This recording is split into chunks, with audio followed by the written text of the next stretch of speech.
How many of you love a good glass of wine? I do, and today I'm going to show you how to make your own one-of-a-kind wine glasses, as seen here.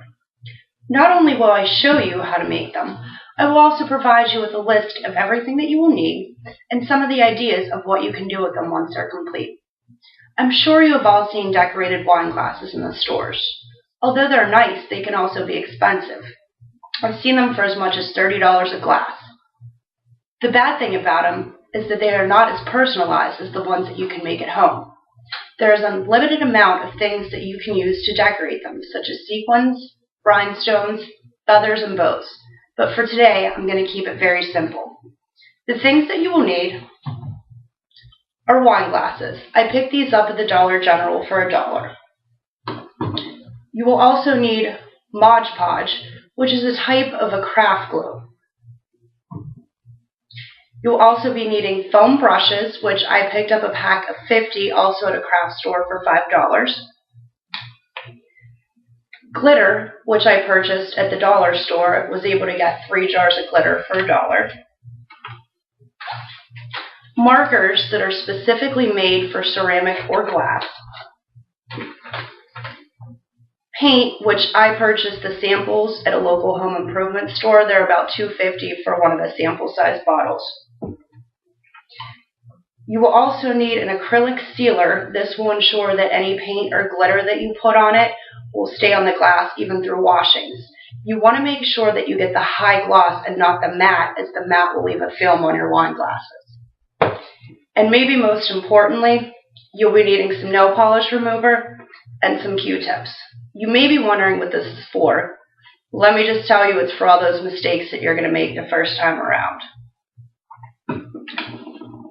You first want to start with a clean wine glass. You want to make sure that it's free of any dirt or debris.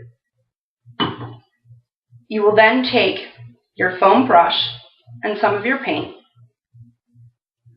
and begin to paint the stem and the base of the glass. Today I'm going to be making a flower. Now when you're painting this, you want to make sure that none of the glass is going through, but you don't want to put it on too thick, as it will take too long to dry and can also smear. So you want to make sure that the glass is fully coated. For time purposes, I'm just going to do a small area of this. But this is what the base will look like after you fully cover it. You're going to want to let it dry for about an hour and then do a second coat to make sure that it's on there thick and that you can't see any of the glass through it. Your next step is going to be to take one of the glass markers.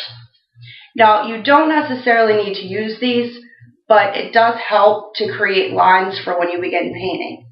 So I'm going to begin to make the petals of the flower and draw them onto the glass. Now again, if you make any mistakes, all you'll need to do is get some of the nail polish remover and a Q-tip, and it does come off very easily. Once you've finished the outline of the petals, you're going to do the same thing that you did with the green paint, but this time I'm going to use the pink paint for the petals.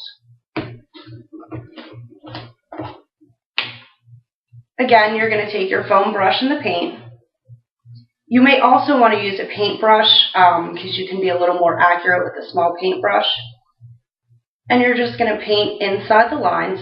The same thing as with the stem. You want to make sure you get it on thick enough so that you can't see the glass, but not too thick so that it's going to clump or take longer to dry.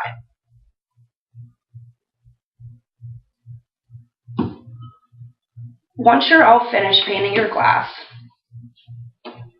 it will look like this. Now this is where the Mod Podge comes into play. Again, like I said, the Mod Podge is kind of like a craft glue. It will go on white, but it does dry clear. So you're going to take your Mod Podge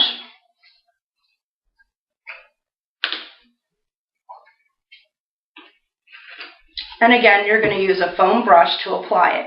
Now it's up to you how you want to apply it. If you want the glitter all over the glass, you'll completely cover it with a Mod Podge, and it will look like this with a solid glitter base.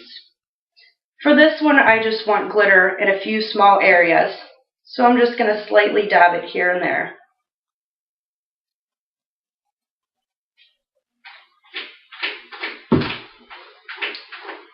For the base, I'm going to use the green glitter, and I'm just going to sprinkle it in a few small areas over top of the Mod Podge. It just adds a little sparkle to the glass. Again, you do not have to use glitter.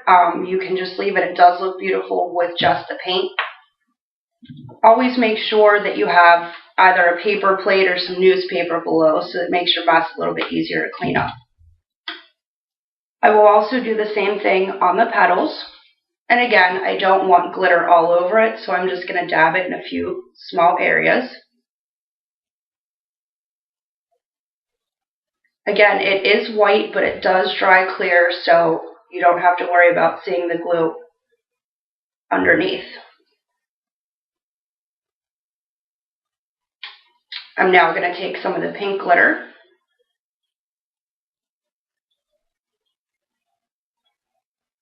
and I'm going to sprinkle it on just lightly. Like I said, if you want a solid glitter coat, then you definitely want to apply a lot more of it, but we just want a little bit of a sparkle for today.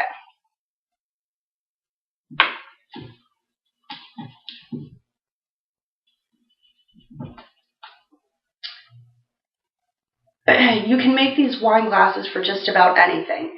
You can personalize them and make them for a wedding, bachelor and bachelorette parties, college graduations, holidays such as Christmas or the 4th of July, or for a dinner party. I know when I go to a dinner party, I always provide the host or hostess with a bottle of wine. This would be the perfect touch to go along with it. You could also do it and decorate in your favorite sports team colors or logos, or you could just tell your friend, yours is the pink flower, stop drinking out of my wine glass. As you have witnessed, these custom wine glasses are very easy to make. If you're looking for a personalized gift that the recipient will never forget, or just tired of drinking out of somebody else's wine glasses by mistake, these just might be your answer.